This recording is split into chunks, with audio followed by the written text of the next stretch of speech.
എന്തുകൊണ്ട് നമ്മൾ കർത്താവായ ഈശോയെ ഒന്നാം സ്ഥാനത്ത് കണ്ട് ആരാധിക്കണം, ബഹുമാനിക്കണം, പൂജിക്കണം?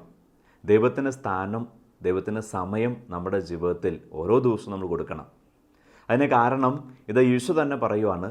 ഉയർത്തെഴുന്നേറ്റ കർത്താവ് സ്വർഗാരോഹണം ചെയ്യുന്നതിന് മുമ്പ് ശിഷ്യന്മാരടുത്ത് വന്നിട്ട് പറയുവാണ്. മത്തായിയുടെ സുവിശേഷം 28 അധ്യായം 18 വാക്യം. യേശു അവരെ സമീപിച്ച് അരുളി ചെയ്തു, സ്വർഗത്തിലും ഭൂമിയിലുമുള്ള എല്ലാ അധികാരവും എനിക്ക് നൽകപ്പെട്ടിരിക്കുന്നു.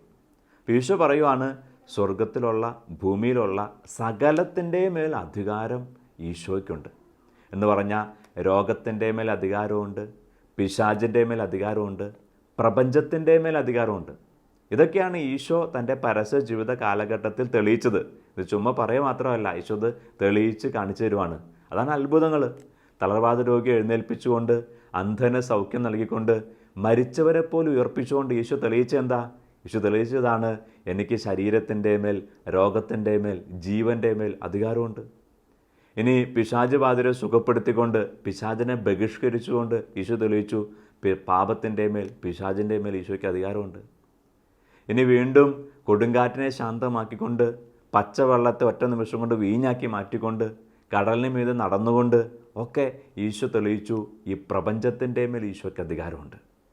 അപ്പം അങ്ങനെയെങ്കിൽ ഈ പറഞ്ഞ കർത്താവിൻ്റെ അധികാരത്തെ മനസ്സിലാക്കുന്ന നമ്മൾ എന്ത് ചെയ്യണം? ഈ അധികാരമുള്ളവൻ്റെ അടുത്ത് അഭയം തേടണം, അവനിൽ ആശ്രയിക്കണം.